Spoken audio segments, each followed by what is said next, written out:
नमस्कार दोस्तों, स्वागत है आपका मेरे YouTube चैनल हिंदी कथा कहानियाँ और हिंदी कथा साहित्य संचय में। मुंशी प्रेमचंद जी द्वारा लिखी हुई कहानियों की श्रृंखला में आज की कहानी है त्रिशूल।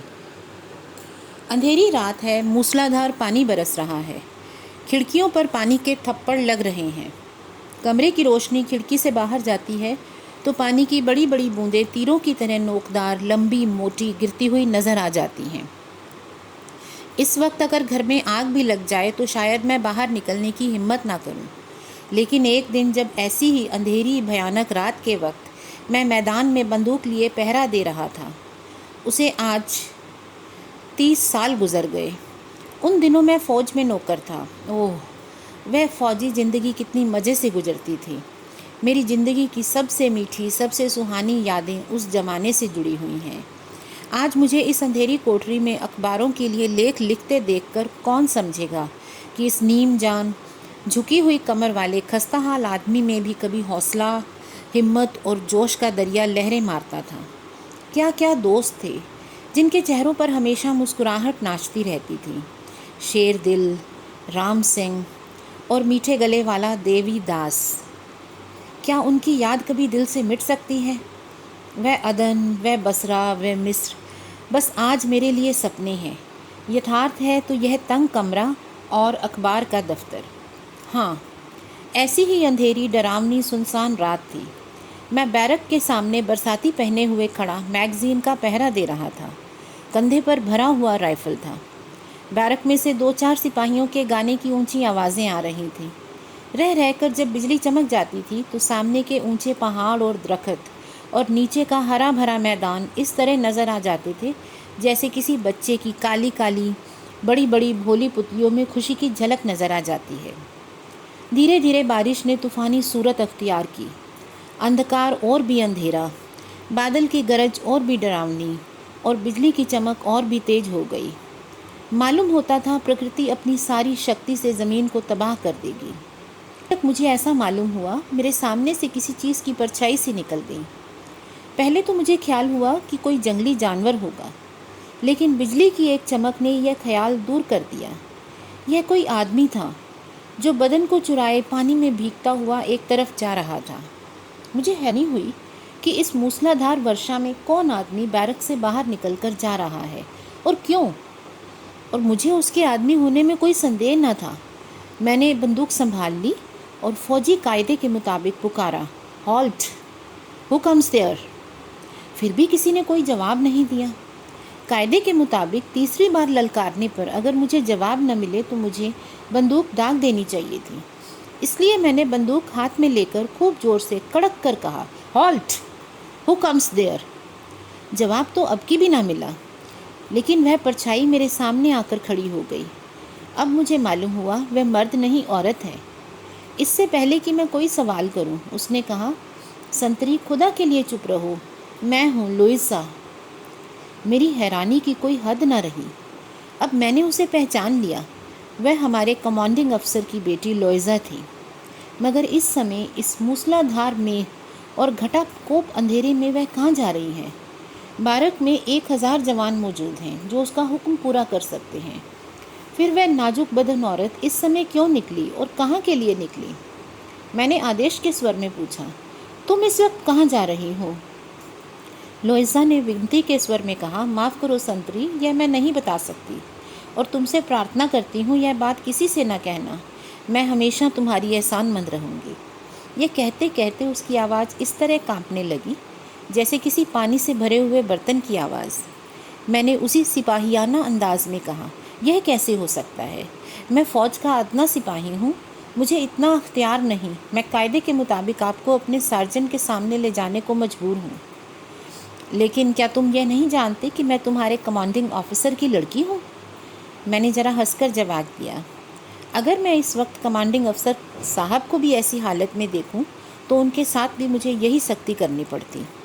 कायदा सबके लिए एक सा है और एक सिपाही को किसी हालत में उसे तोड़ने का अख्तियार नहीं। यह निर्दय उत्तर पाकर उसने करुणामय स्वर में पूछा, तो फिर क्या तदबीर है? मुझे उस पर रहम तो आ रहा था, लेकिन कायदों की जंजीर में जकड़ा हुआ था।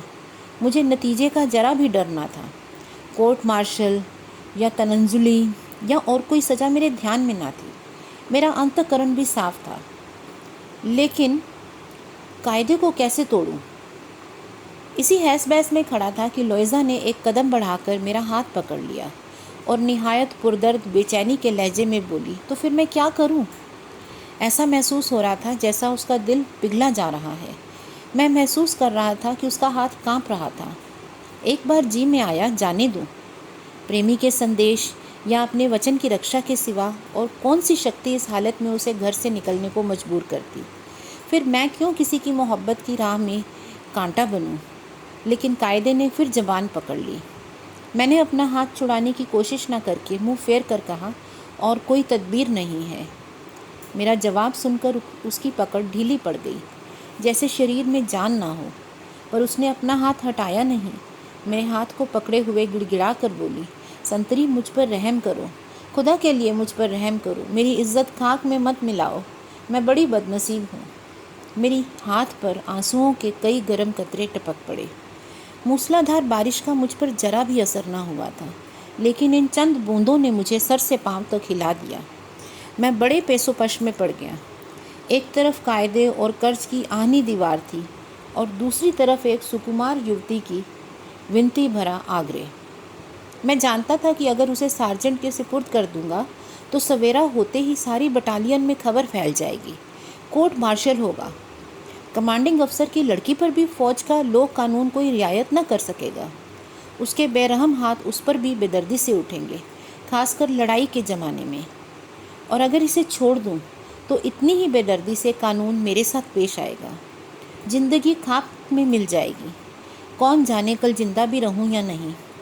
कम से कम तनंजुली तो होगी ही। भेद छिपा भी रहे तो क्या मेरी आत्मा मुझे सदा दांत धिक्कारेगी? क्या मैं फिर किसी के सामने इसी तरह दिलेर ढंग से ताक सकूंगा? क्या मेरे दिल में हमेशा एक चोर न समाया होगा? लुइसा बोल उठी, संतरी। विनती का एक शब्द भी उसके मुंह से ना निकला। वह अब निराशा की उस सीमा तक पहुंच चुकी थी जब आदमी की वाक शक्ति अकेले शब्दों तक सीमित हो जाती है। मैंने सहानुभूति के स्वर में कहा, बड़ा मुश्किल मामला है। इस पर वह बोली, मेरी इज्जत बचा लूँ संतरी। मेरे सामर्थ्य में जो कुछ है वह तुम्हारे लिए करने को तैयार हूँ। मैंने स्वाभिमान पूर्वक कहा, मिस लुइसा, मुझे लालच न दीजिए। मैं लालची नहीं हूँ। मैं सिर्फ इसलिए मजबूर हूँ कि फ़ौजी कानून को तोड़ना एक सिपाही के लिए दुनिया में सबसे बड़ा जुर्म है। लुइसा ने जरा जोश में भरकर कहा, तो क्या एक लड़की के सम्मान की रक्षा करना नैतिक कानून नहीं है? क्या फ़ौजी कानून नैतिक कानून से भी बड़ा है? इस सवाल का मेरे पास कोई जवाब न था। मुझसे कोई जवाब न बन पड़ा। फ़ौजी कानून अस्थायी, परिवर्तनशील होता है, परिवेश के अधीन होता है। नैतिक कानून अटल और सनातन होता है, परिवेश से ऊपर। मैंने कायल होकर कहा, जाओ मिस लुइसा, अब तुम आज़ाद हो। तुमने मुझे लाजवाब कर दिया। मैं फ़ौजी कानून तोड़कर इस नैतिक कर्तव्य को पूरा करूँगा। मगर तुमसे केवल यही प्रार्थना है कि आगे फिर कभी किसी सिपाही को नैतिक कर्तव्य का उपदेश न देना, क्योंकि फ़ौजी कानून है। फ़ौज किसी नैतिक, आत्मिक या ईश्वरीय कानून की परवाह नहीं करता। लुइसा ने फिर मेरा हाथ पकड़ लिया और एहसान के डूबे हुए लहजे में बोली, संतरी, भगवान तुम्हें इसका फल दें। मगर फ़ौरन उसे संदेह हुआ कि शायद यह सिपाही आइंदा किसी मौके पर यह भेद न खोल दें। इसलिए अपने आप को और भी इत्मीनान के ख्याल से रखने के लिए उसने कहा, मेरी आबरू अब तुम्हारे हाथ है। मैंने विश्वास दिलाने वाले ढंग से कहा, मेरी ओर से आप बिल्कुल इत्मीनान रखिए। इस पर उसने पूछा, कभी किसी से नहीं कहोगे ना? तो मैंने कहा, कभी नहीं। कभी नहीं? हाँ, जीते जी कभी नहीं। अब मुझे इत्मीनान हो गया संतरी। लुइसा तुम्हारी इस नेकी और एहसान को मौत की गोद तक जाते समय तक नहीं भूलेगी। तुम जहाँ रहोगे तुम्हारी यह बहन तुम्हारे लिए प्रार्थना करती रहेगी। जिस वक्त तुम्हें कभी ज़रूरत हो मुझे याद करना। लुइसा दुनिया के किसी भी पर्दे पर हो, तब भी तुम्हारी खिदमत के लिए तुम्हारे पास हाजिर होगी। मैं आज से तुम्हें अपना भाई समझती हूँ। सिपाही की ज़िंदगी में ऐसे मौके आते हैं जब उसे एक खिदमत करने वाली बहन की ज़रूरत होती है। भगवान न करे तुम्हारी ज़िंदगी में ऐसा मौका आए, लेकिन अगर आए तो लुइसा अपना फ़र्ज़ अदा करने में कभी पीछे ना रहेगी। क्या मैं अपने नेक मिजाज भाई का नाम पूछ सकती हूँ? बिजली एक बार चमक उठी। मैंने देखा लोइज़ा की आंखों में आंसू भरे हुए थे। मैं बोला, लोइज़ा, इन हौसला बढ़ाने वाली बातों के लिए मैं तुम्हारा हृदय से कृतज्ञ हूँ, लेकिन मैं जो कुछ कर रहा हूँ वह नैतिकता और हमदर्दी के नाते कर रहा हूँ। किसी इनाम की मुझे इच्छा नहीं है। मेरा नाम पूछकर क्या करेंगी? लोइज़ा ने शिकायत के स्वर में कहा, तो क्या बहन के लिए भाई का नाम पूछना भी फौजी कानून के खिलाफ है? इन शब्दों में कुछ ऐसी सच्चाई, कुछ ऐसा प्रेम, कुछ ऐसा अपनापन भरा हुआ था कि मेरी आंखों में बरबस आंसू भर आए। बोला, नहीं लोइज़ा, मैं तो सिर्फ यही चाहता हूँ कि इस भाई जैसे सलूक में स्वार्थ की छाया भी न रहने आए। मेरा नाम श्रीनाथ सिंह है। लोइज़ा ने कृतज्ञता व्यक्त करने के तौर पर मेरा हाथ धीरे से दबाया और थैंक्स कहकर चली गई। अंधेरे के कारण बिल्कुल नज़र न आया कि वह कहाँ गई और ना ही मैंने पूछना उचित समझा। मैं वहीं खड़ा खड़ा इस अचानक मुलाकात के पहलुओं को सोचता रहा। कमांडिंग अफसर की बेटी, क्या एक मामूली सिपाही को, और वह भी जो काल आदमी हो, कुत्ते से बदतर नहीं समझती? मगर वही औरत आज मेरे साथ भाई का रिश्ता कायम करके फूली नहीं समाती है। इसके बाद कई साल बीत गए। दुनिया में कितनी ही क्रांतियाँ हो गईं। रूस की ज़ारशाही मिट गई। जर्मन को कैसर दुनिया के स्टेज से हमेशा के लिए विदा हो गई। प्रातंत्र की एक शताब्दी में जितनी उन्नति हुई थी उतनी इन थोड़े से सालों में हो गई। मेरे जीवन में भी कितने परिवर्तन हुए। एक टांग युद्ध के देवता की भेंट हो गई। मामूली से सिपाही से लेफ्टिनेंट हो गया। एक दिन फिर ऐसी चमक और गरज की रात थी। मैं क्वार्टर में बैठा हुआ कप्तान नॉक्स और लेफ्टिनेंट डॉक्टर चंद्र सिंह से इसी घटना की चर्चा कर रहा था जो 10-12 साल पहले हुई थी। सिर्फ लोइज़ा का नाम छिपा रखा था। कैप्टन नॉक्स को इस चर्चा में असाधारण आनंद आ रहा था। वह बार बार एक बात पूछता था और घटनाक्रम मिलाने के लिए दोबारा पूछता था। जब मैंने आखिर में कहा कि उस दिन भी ऐसी ही अंधेरी रात थी, ऐसी ही मूसलाधार बारिश हो रही थी और यही वक्त था, नॉक्स अपनी जगह से उठकर खड़ा हुआ और बहुत उद्विग्न होकर बोला, क्या इस औरत का नाम लोइज़ा तो नहीं था? मैंने आश्चर्य से कहा, आपको उसका नाम कैसे मालूम हुआ? मैंने तो नहीं बतलाया। पर नॉक्स की आंखों में आंसू भर आए। सिसकियाँ लेकर बोले, यह सब अभी आपको मालूम हो जाएगा। पहले ये बतलाइए कि आपका नाम श्रीनाथ सिंह है या चौधरी? मैंने कहा, मेरा नाम श्रीनाथ सिंह है। अब लोग मुझे सिर्फ चौधरी कहते हैं, लेकिन उस समय चौधरी के नाम से मुझे कोई न जानता था। लोग श्रीनाथ कहते थे। कप्तान नॉक्स अपनी कुर्सी खींचकर मेरे पास आ गए और बोले, तब तो आप मेरे पुराने दोस्त निकले। मुझे अब तब नाम के बदल जाने से धोखा हो रहा था, वरना आपका नाम तो मुझे खूब याद है। हाँ, ऐसा याद है कि शायद मरते दम तक ना भूलूं, क्योंकि ये उसकी आखिरी वसीयत है। यह कहते कहते नॉक्स खामोश हो गए और आंखें बंद करके सर मेज पर रख लिया। मेरा आश्चर्य हर क्षण बढ़ता जा रहा था और लेफ्टिनेंट डॉक्टर चंद्र सिंह भी सवाल भरी निगाहों से कभी मेरी तरफ और कभी कप्तान नॉक्स के चेहरे की तरफ देखते थे। 2 मिनट तक खामोश रहने के बाद कप्तान नॉक्स ने सर उठाया और एक लंबी सांस लेकर बोले, क्यों लेफ्टिनेंट चौधरी, तुम्हें याद है ना एक बार एक अंग्रेज़ सिपाही ने तुम्हें बुरी गाली दी थी? मैंने कहा, हाँ याद है। वह कॉर्पोरल था। मैं उसकी शिकायत कर रहा था और उसका कोर्ट मार्शल भी हुआ था और वह कारपोल के पद से गिरकर मामूली सिपाही बना दिया गया था। हाँ, उसका नाम भी याद आ गया, क्रेप या क्रोप, इस तरह से मैंने कुछ याद करने की कोशिश की। कप्तान नॉक्स ने बात काटते हुए कहा, किरपिन। उसकी और मेरी सूरत में आपको कुछ मेल दिखाई देता है? मैं ही वह किरपिन हूँ। मेरा नाम था नॉक्स किरपिन। जिस तरह उन दिनों आपको लोग श्रीनाथ कहते थे, उसी तरह मुझे भी किरपिन कहा करते थे। अब जो मैंने गौर से नॉक्स की तरफ देखा तो पहचाना गया, बेशक वह किरपिन ही था। मैं आश्चर्य से उसकी ओर देखने लगा। लोइज़ा से उसका क्या संबंध हो सकता है, यह मेरी समझ में उस वक्त ना आया। कप्तान नॉक्स बोले, आज मुझे सारी कहानी कहनी पड़ेगी लेफ्टिनेंट चौधरी। तुम्हारी वजह से जब मैं कारपोल से मामूली सिपाही बनाया गया और जिल्लत भी कुछ कम ना हुई, तो मेरे दिल में ईर्ष्या और प्रतिशोध की लपटें सी उठने लगी। मैं हमेशा इस फिक्र में रहता कि किस तरह तुम्हें जलील करूं, किस तरह अपनी जिल्लत का बदला लूं। मैं तुम्हारी एक एक हरकत को, एक एक बात को ऐब ढूंढने वाली निगाहों से देखा करता था। इन 10-12 सालों में तुम्हारी सूरत बहुत कुछ बदल गई और मेरी निगाहों में भी कुछ फ़र्क आ गया, जिसके कारण मैं तुम्हें पहचान ना सका। लेकिन उस वक्त तुम्हारी सूरत हमेशा मेरी आंखों के सामने रहती थी। उस वक्त मेरी ज़िंदगी की सबसे बड़ी तमन्ना थी कि किसी तरह तुम्हें भी नीचे गिराऊं। अगर मुझे मौका मिलता तो शायद मैं तुम्हारी जान लेने से भी बाज ना आता। कप्तान नॉक्स फिर खामोश हो गए। मैं और डॉक्टर चंद्र सिंह टकटकी लगाए कप्तान नॉक्स की तरफ देख रहे थे। नॉक्स ने फिर अपनी दास्तान सुनानी शुरू की। उस दिन, मतलब रात को, जब लोइज़ा तुमसे बातें कर रही थी, मैं अपने कमरे में बैठा हुआ तुम्हें दूर से देख रहा था। मुझे उस वक्त मालूम था कि वह लोइज़ा है। मैं सिर्फ यह देख रहा था कि तुम पहरा देते हुए किसी औरत का हाथ पकड़े हुए उससे बातें कर रहे हो। उस वक्त मुझे जितनी पाजीपन से भरी हुई खुशी हुई, मैं वह बयान नहीं कर सकता। मैंने सोचा अब इसे जलील करूँगा। कुछ दिनों के बाद यह बच्चा फंसा है, अब किसी तरह न छोड़ूंगा।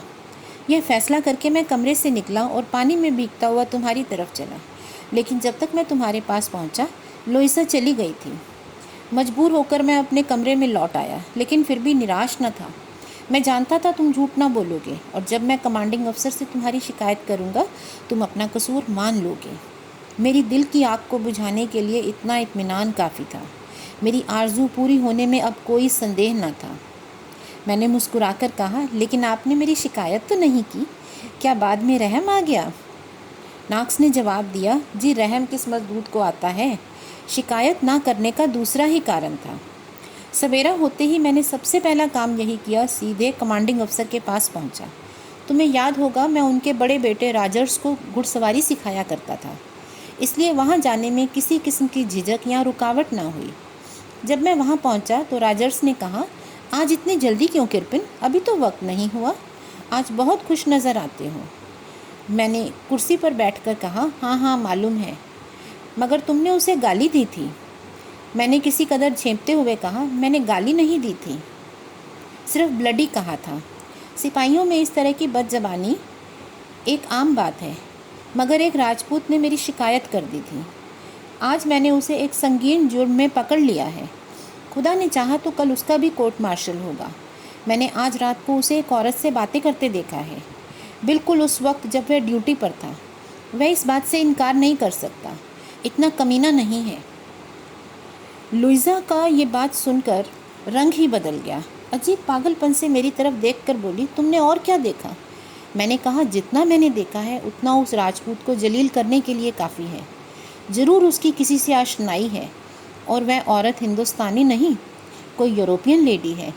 मैं कसम खा सकता हूँ, दोनों एक दूसरे का हाथ पकड़े बिल्कुल उसी तरह बातें कर रहे थे जैसे प्रेमी प्रेमिका करते हैं। लुइज़ा के चेहरे पर हवाइयाँ उड़ने लगी। चौधरी, मैं कितना कमीना आदमी हूँ इसका अंदाज़ा तुम खुद कर सकते हो। मैं चाहता हूँ तुम मुझे कमीना कहो, मुझे धिक्कारो। मैं दरिंदे वहशी से भी ज़्यादा बेरहम हूँ, काले सांप से भी ज़्यादा जहरीला हूँ। वह खड़ी दीवार की तरफ ताक रही थी कि इसी बीच राजर्स का कोई दोस्त आ गया। वह उसके साथ चला गया।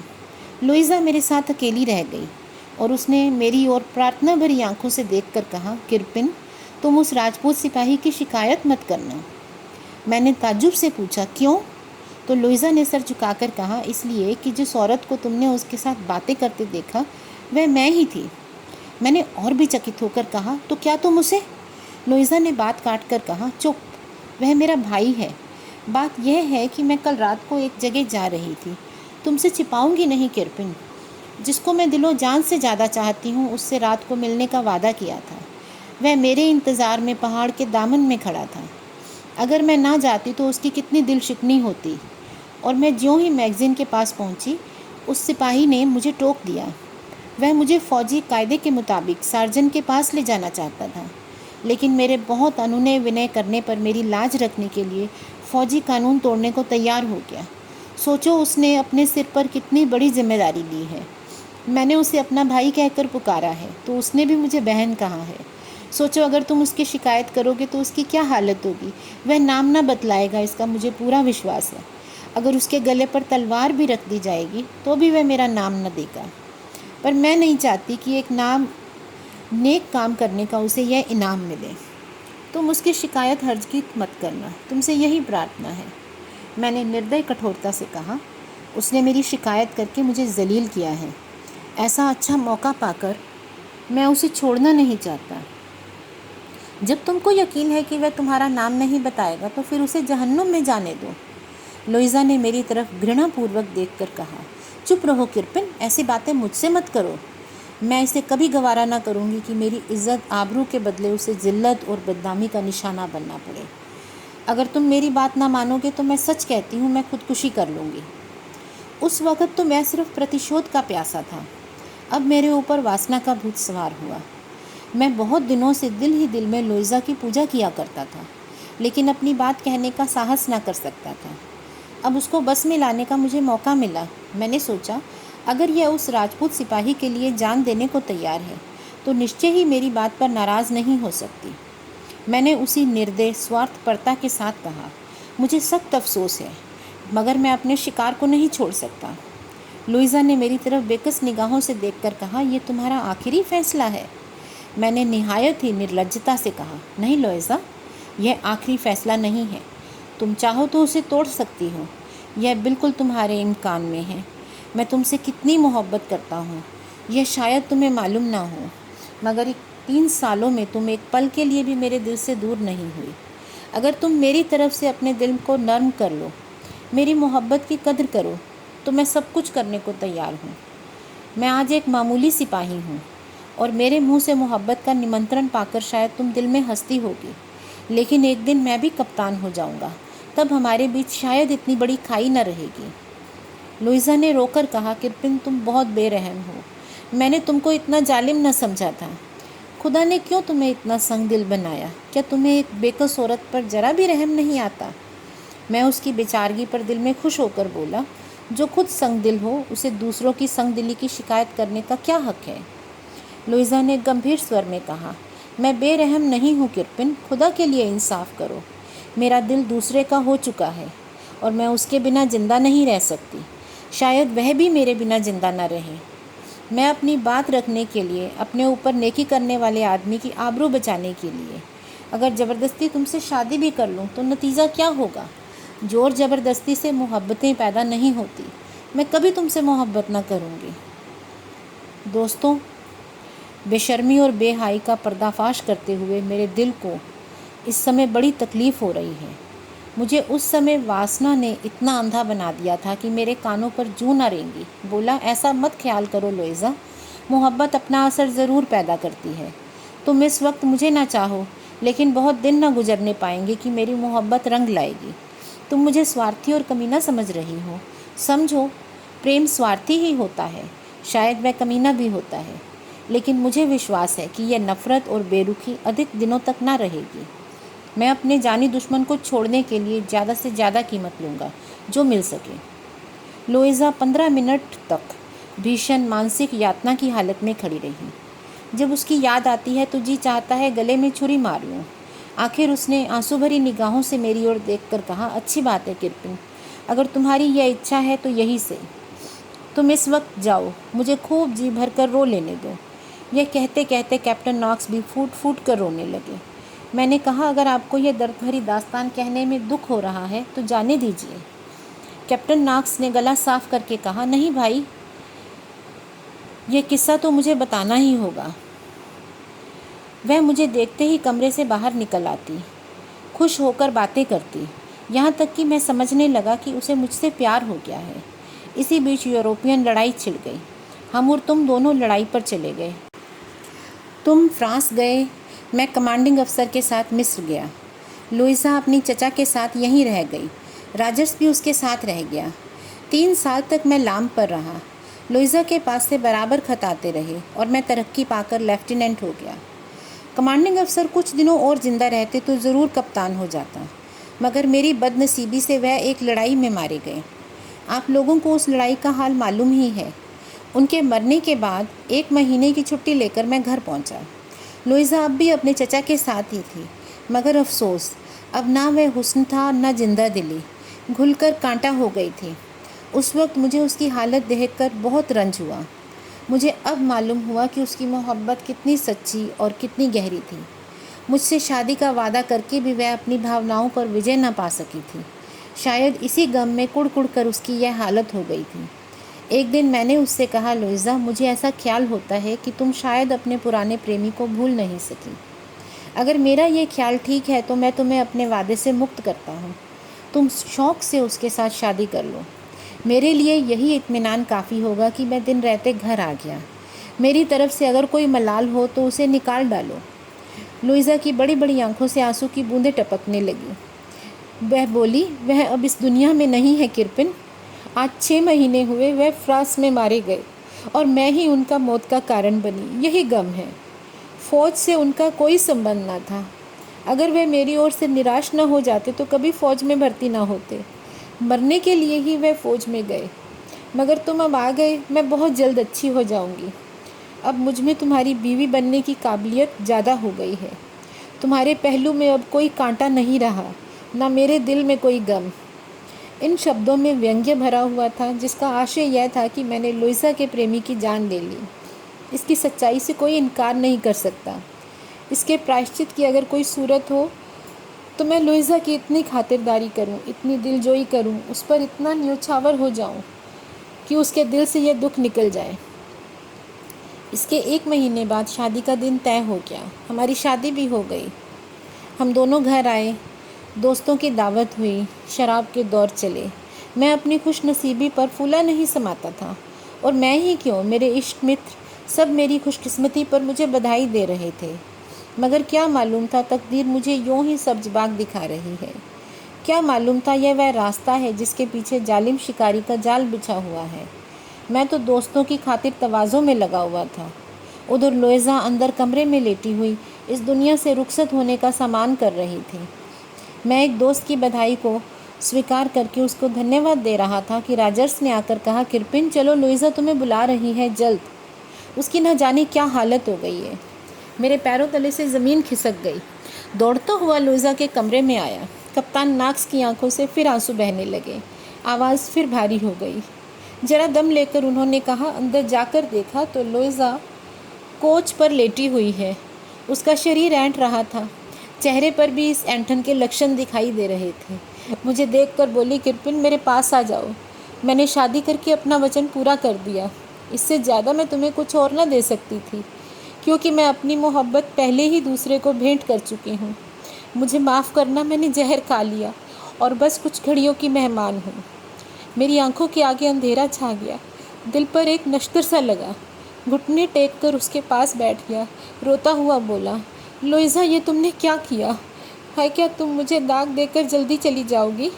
क्या अब कोई तदबीर नहीं है? फ़ौरन दौड़कर एक डॉक्टर के मकान पर गया, मगर जब तक उसे अपने साथ लेकर आऊँ, मेरी वफ़ा की देवी सच्ची लुइज़ा हमेशा के लिए मुझसे जुदा हो गई थी। सिर्फ उसके सिराने एक छोटा सा पुर्जा पड़ा हुआ था, जिस पर उसने लिखा था, अगर तुम्हें मेरे भाई श्रीनाथ नज़र आए तो उनसे कह देना, लुइज़ा मरते वक्त भी उनका एहसान नहीं भूली। यह कहकर नाक्स ने अपनी बास्केट की जेब में से मखमली डिबिया निकाली और उसमें से कागज़ का एक पुर्जा निकाल कर दिखाते हुए कहा, चौधरी, यही मेरे उस अस्थाई सौभाग्य की स्मृति है जिसे मैंने आज तक अपनी जान से ज़्यादा संभाल कर रखा था। आज तुमसे परिचय हो गया, मगर शुक्र है तुम जीते जागते मौजूद हो। यह अमानत मैं तुम्हारे सुपुर्द करता हूँ। अब अगर तुम्हारी जी में आए तो मुझे गोली मार दो, क्योंकि उस स्वर्गिक जीव का हत्यारा मैं हूँ। यह कहते कहते कप्तान नॉक्स फैलकर कुर्सी पर लेट गए। हम दोनों की ही आंखों से आंसू जारी थे, मगर जल्दी ही हमें अपने तात्कालिक कर्तव्य की याद आई। नॉक्स को सांत्वना देने के लिए मैं कुर्सी से उठकर उसके पास गया, मगर उसका हाथ पकड़ते ही मेरे शरीर में कंपी सी आ गई। हाथ ठंडा था, ऐसा ठंडा जैसा आखिरी घड़ियों में होता है। मैंने घबरा कर उनके चेहरे की तरफ देखा और डॉक्टर चंद्र को पुकारा। डॉक्टर साहब ने आकर फ़ौरन उसकी छाती पर हाथ रखा और दर्द भरे लहजे में बोले, दिल की धड़कन उठ गई, कड़कड़ कटकट कटकट। धन्यवाद दोस्तों। अगर आपको ये कहानियाँ अच्छी लगती हैं तो आप प्लीज़ मेरे चैनल को सब्सक्राइब करें, मेरे इस वीडियो को लाइक करें, शेयर करें। धन्यवाद।